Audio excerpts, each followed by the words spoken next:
mesure est rentrée dans... Ces failles semblent... Les gens qui sont venus, qui ont des questions. Alors, premier venu, c'est qui le premier venu?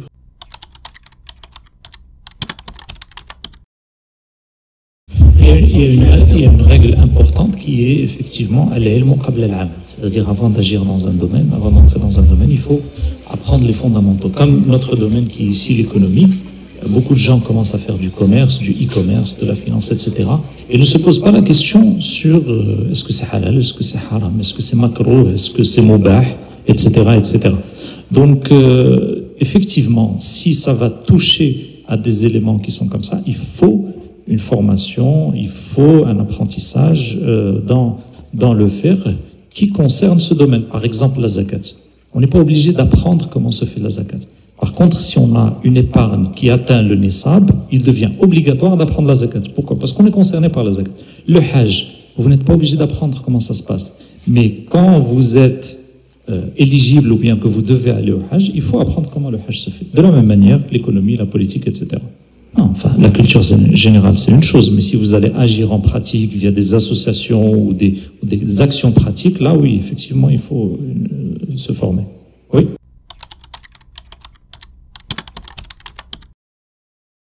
Le plan d'épargne en action, en fait, ça revient à une règle. Je vais vous renvoyer à une vidéo qui est publiée dans la chaîne qui s'intitule « Investissement halal au XXIe siècle ».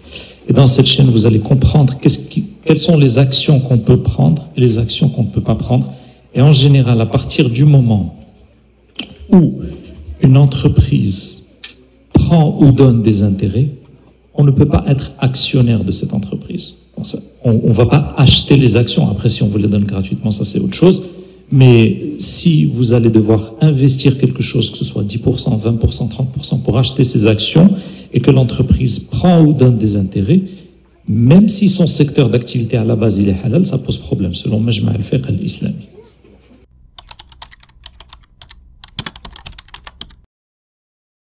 Effectivement, il y a un distinguo à faire parce que les autres banques s'appellent banques un peu tajawuzan, c'est-à-dire que leur principale activité, ce n'est pas de prêter de l'argent. Donc, si leur principale activité, c'est d'être fonds d'investissement, dans ce cas, il faut voir dans quoi elles investissent. Si la majorité de leurs investissements sont illicites, ça revient au même. Le cœur de l'activité est illicite. Si la majorité de leurs investissements sont licites, là c'est sur le principe, ça ne pose pas de problème. En général, ils font des rapports annuels sur lesquels vous pouvez voir qu'est-ce qu'ils font comme activité, qu'est-ce qu'ils font comme investissement, et vous revenez à la vidéo dont je vous ai parlé, investissement au XXIe siècle. Oui.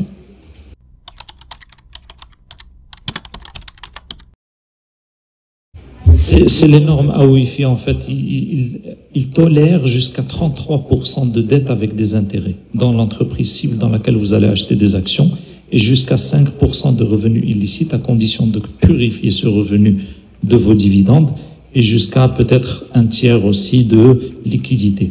Maintenant, ça c'est la règle de la AOIFI. Et il y a une autre règle qui est la règle de Majma' al-Fiqh al-Islami qui vous dit que vous ne pouvez pas être actionnaire dans une société qui prend ou qui donne des intérêts, même si c'est en dessous de 33%. Parce que ça se fait en votre nom. Donc, si c'est 1 million d'intérêts et que vous avez 1%, ça vous fait quand même 10 000 d'intérêts qui se font en votre nom. Et ça, c'est problématique.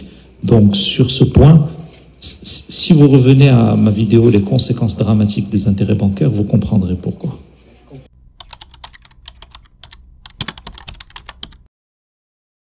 Aujourd'hui, on a des applications qui permettent de choisir l'option « zéro dette ». Et c'est cette option qu'il faut choisir. Dans les applications de type Zoya, Moussafa, etc., vous avez maintenant l'option zéro dette. C'est sur cet univers que vous pouvez éventuellement chercher. Vous mettez Sharia Compliant, Non-Questionable, zéro dette, et vous voyez l'univers d'investissement possible.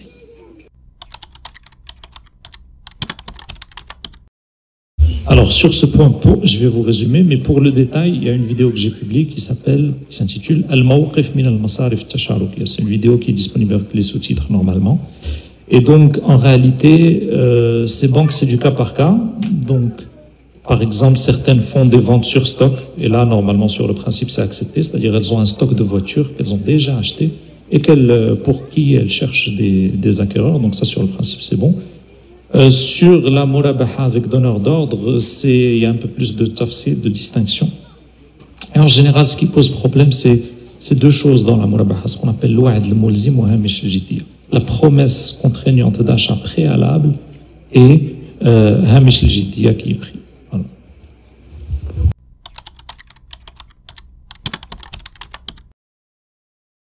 Bien sûr, idéalement, on aimerait qu'elles soient indépendantes. Mais ce qu'il faut savoir, c'est qu'à la base, l'argent de ces banques usuraires, 90% de ces fonds, c'est les dépôts des gens. Donc c'est l'argent des gens à la base.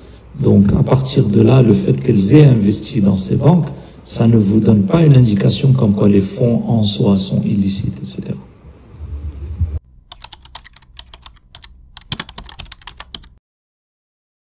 En fait, dans les cabinets de conseil en général, les missions sont assez cloisonnées, c'est-à-dire que c'est des centres de coûts et des centres de profit indépendants. Donc à partir de là, il faut juste refuser ce genre de mission. Vous prenez les missions avec les entreprises de télécom, de bâtiments, de construction, de transport, d'innovation, etc.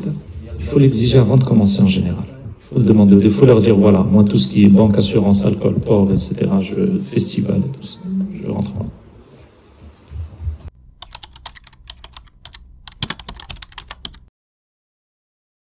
Il y en a énormément d'alternatives, comme par exemple le Love Money, les prêts de proches ou de famille. Il y a les fonds d'investissement. Il faut juste veiller à enlever les clauses usuraires.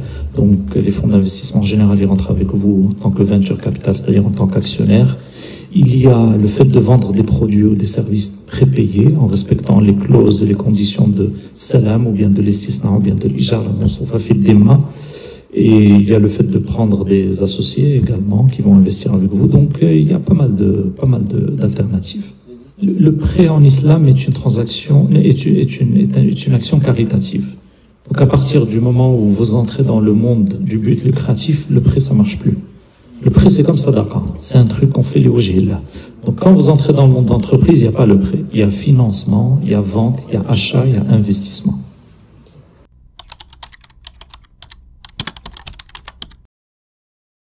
Alors, la garantie, c'est autre chose, parce qu'en fait, en islam, la garantie, c'est aussi une action à but non lucratif. Donc, le fait de garantir, si c'est l'État qui les garantit, ça c'est une chose. Mais est-ce que l'État paye des intérêts à ces banques? Est-ce que vous allez payer des intérêts à ces banques? C'est ça la question. L'État paye des intérêts à la banque. De toute façon, en tant que musulman, vous ne devez pas entrer dans un contrat d'intérêt, même si autrui va payer les intérêts pour vous. Ça, c'est le principe. Ouais.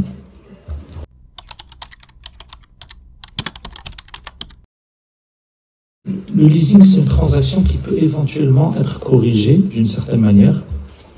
Majma' al-Fiqh al-Islami a été clair sur ça. Vous pouvez d'ailleurs trouver la réponse sur le leasing. Vous mettez le jugement du leasing, vous allez trouver la réponse de Majma' al-Fiqh al-Islami.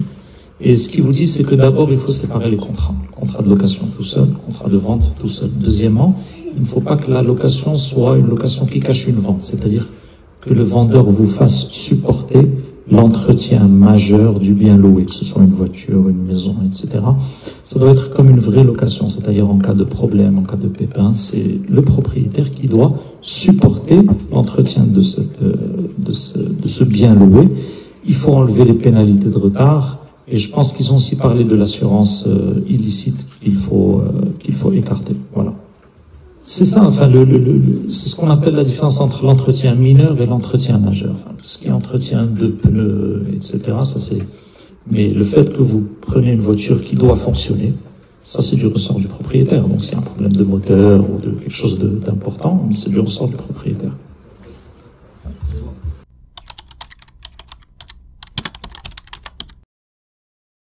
Écoutez, les banques usuraires, elles savent faire une seule chose, c'est vous avancer de l'argent et récupérer un peu plus après. Ils appellent ça le crédor, ils appellent ça l'avance, ils appellent ça le découvert bancaire, ils appellent ça la facilité de caisse, ils appellent ça les agios, ils appellent ça le prêt, ils appellent ça buy now, pay later, paiement plusieurs fois, taux zéro, ils ont plein de noms, mais c'est une seule transaction. C'est qu'il y a quelqu'un qui vient vous avancer de l'argent et ensuite il récupère un peu plus. Il y a toujours des alternatives, parce qu'en fait, ce que fait la banque, c'est qu'elle vous cautionne auprès du fournisseur. Pour que la caution soit licite, pour que la lettre de garantie soit licite en islam, il faut que vous ayez déposé tous les fonds dans la banque. Donc, par exemple, si la machine coûte 50 000 €, vous devez déposer 50 000 € dans le compte. La banque va vous émettre une lettre de garantie. Dans ce cas, les frais que vous lui payez, c'est des frais de service pour que vous puissiez importer la machine. Par contre, que vous n'ayez pas les 50 000 euros et qu'elle vous émette la lettre de garantie contre des frais, ça c'est pas bon.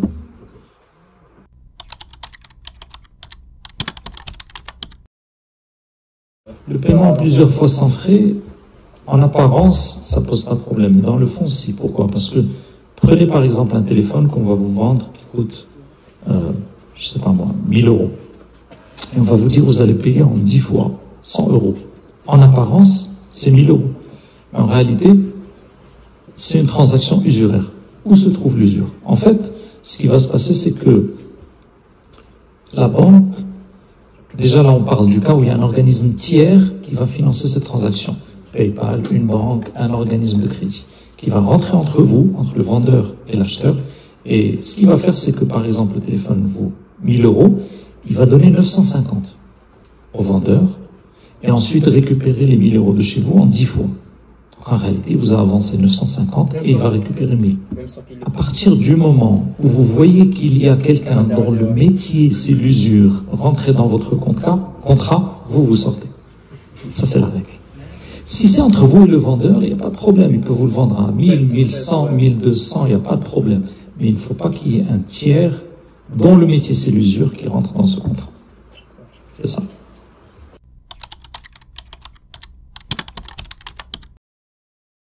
Frère, il faut créer un parrainage pour sortir les gens des banques. Aujourd'hui, en France, vous avez des alternatives. Donc, il n'y a plus de raison d'aller dans une banque, sauf si ces alternatives ne proposent pas quelque chose, par exemple, ce qu'a dit le frère, de devoir importer une machine de l'étranger. Ces alternatives, pour l'instant, ne vous permettent pas d'avoir accès à ce genre de documents. Donc, si vous êtes dans le besoin et que vous allez trouver une manière non haram de le faire avec la banque usuraire, là, vous passez par la banque usuraire, parce que c'est une transaction qui n'est pas haram, même si l'organisme est usuraire. Mais le fait de déposer son argent comme ça et de permettre à la banque de le prêter derrière avec de l'usure, ça, c'est ça le problème. Non, les alternatives qui existent aujourd'hui vous permettent de faire tout ça. Comme l'Aïmoun, il faut voir. Dans ce cas, vous êtes dans le besoin. Il faut vous limiter au strict minimum possible.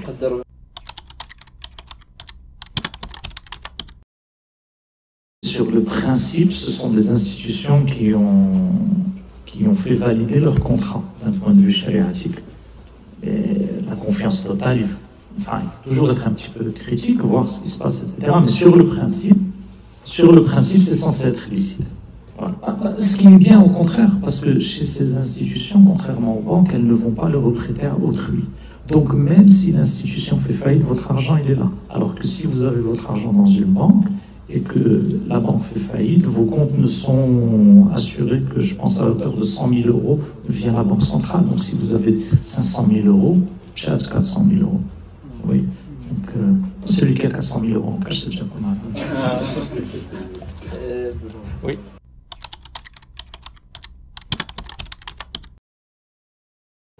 Il n'utilise pas cet argent. Non, de ne pas le prêter, mais de l'utiliser. Non, il reste bloqué. Il est bloqué. Et du coup, comment il gagne? Ce qui les aide, c'est les frais. Ce que vous payez par mois, les 2 euros, les 5 euros, etc. Donc c'est que comme ça qu'ils vont gagner? Théoriquement. Ils peuvent s'en sortir comme ça? Il faut faire les doigts.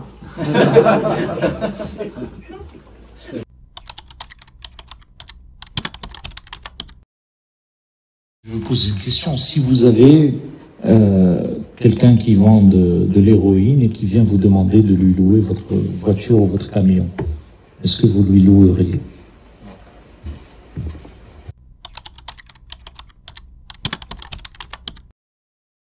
La bourse, c'est pas tout est haram dedans. La bourse, il y a des choses qui sont acceptables, des choses qui ne sont pas acceptables. La bourse en soi, en tant que structure, c'est acceptable. Mais après, ça dépend de ce qu'on y met. Est-ce qu'on y met des obligations avec des intérêts? Est-ce qu'on y met des produits dérivés? Est-ce qu'on y met des actions halal? Donc, par exemple, dans les pays du Golfe, vous avez ce qu'on appelle l'assoum naqiya. Vous en avez des dizaines. Ce sont des actions d'entreprises qui ne prennent pas d'intérêt, qui ne donnent pas d'intérêt. Il y a plein d'actions disponibles, accessibles, oui.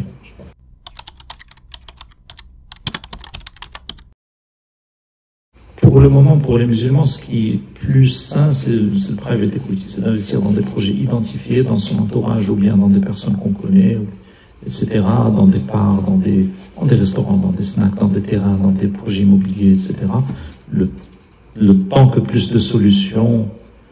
Aujourd'hui, il y a de plus en plus de solutions, même dans la communauté, qui commencent à apparaître. Par exemple, aujourd'hui, on a ce qu'on appelle le crowdfunding immobilier. Vous avez la possibilité d'acheter des morceaux d'appartements ou d'immeubles et qui se font louer par une structure agréée, contrôlée, organisée. Donc il y a de plus en plus d'alternatives, alhamdoulilah, grâce au fintech. Grâce au fintech, oui.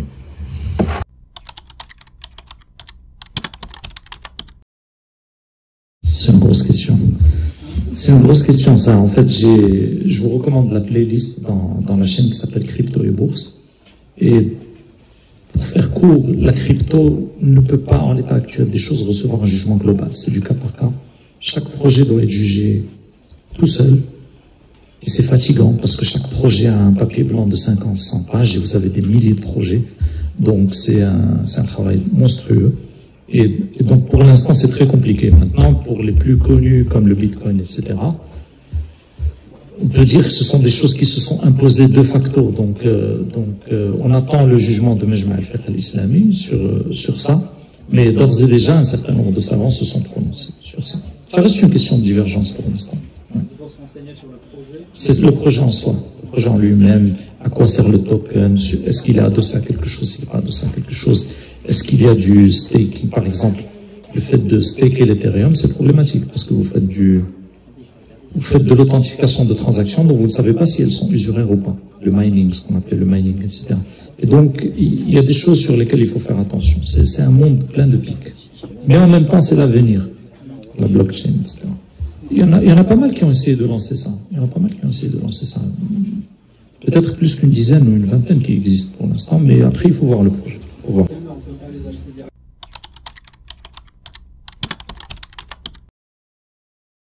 C'est une très bonne idée, mais pour l'instant, on a déjà du mal à éduquer les gens eux-mêmes qui sont concernés, qui sont dans le monde actif, mais c'est une très très bonne question parce que les gens qui font l'usure, ils vont viser les enfants via ce qu'on appelle l'éducation financière.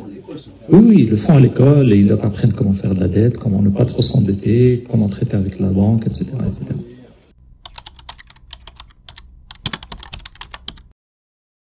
Effectivement, on peut étudier la finance usuraire pour ensuite étudier la finance islamique, il n'y a rien qui empêche. Ça, c'est à vous de voir selon vos moyens financiers. Ça dépend. Est-ce que vous avez du souffle ou pas?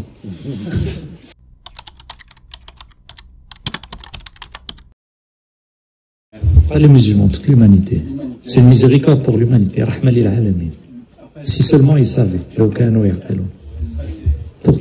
guérir une maladie, il faut d'abord la diagnostiquer. C'est pour ça que la prise de conscience de la gravité de l'usure est très importante durant les années à venir. Parce que les systèmes économiques vont dans le mur. La dette, les intérêts sur la dette sont en train d'exploser. Et ça a tellement de conséquences sur la société, mais que l'individu, à sa petite échelle, n'arrive pas à identifier. Donc cette prise de conscience est très importante. Ensuite, pour les alternatives, c'est la créativité de tout le monde qui va jouer. Aujourd'hui, vous avez des présidents, par exemple, le président du Salvador, il a fait un discours en disant que l'année prochaine, on va présenter un budget sans dette. Tiens donc, pourquoi il parle de présenter un budget sans dette? Parce qu'on a pris conscience, en fait, que la dette, c'est une sorte d'aliénation vis-à-vis de celui qui vous prête. Donc vous perdez en souveraineté, vous perdez en pouvoir de décision, etc., etc. Il faut être optimiste dans les idées et aussi réaliste devant la réalité qu'on a en face de soi. C'est-à-dire, il ne faut pas être rêveur et se poser, non, il faut travailler et rester optimiste tout en ayant conscience des challenges qu'on a devant soi.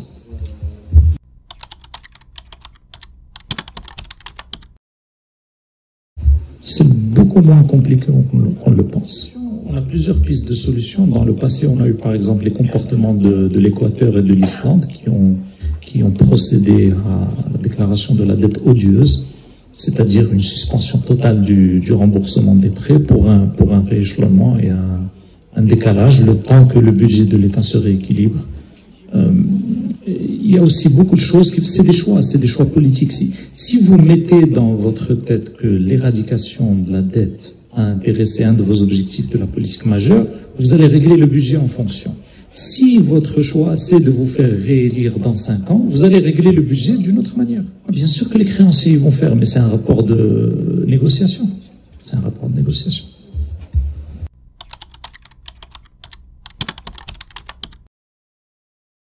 Aujourd'hui, vous avez plusieurs manières. Si vous voulez épargner à toute petite échelle, c'est peut-être l'or qui peut être un véhicule d'épargne. Si vous voulez épargner à une échelle moyenne, peut-être investir dans des projets autour de vous, vos connaissances. Et si vous voulez épargner à grande échelle, peut-être l'investissement dans le foncier et l'immobilier. Mais il y a aussi d'autres... Ça, c'est si vous voulez être défensif. Après, si vous avez l'appétit du risque, etc., le mieux, c'est d'aller dans le monde des startups, dans le monde de l'investissement.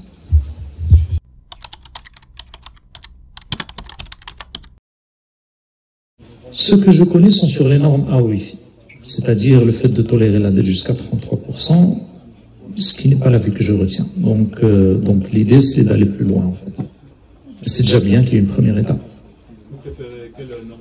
C'est pas que je préfère, moi j'opte clairement pour la norme de Majma' al-Fiqh al-Islami, c'est-à-dire zéro dette à intérêt. Oui.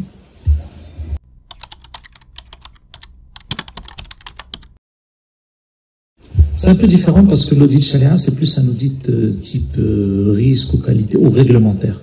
C'est pas un audit comptable, etc. Donc l'audit charia, c'est plus auditer les contrats, auditer les transactions, auditer les organigrammes, le fonctionnement, les transactions de l'entreprise. Alors que l'audit, c'est un terme beaucoup plus général qui comprend pas mal de choses, dont l'audit réglementaire.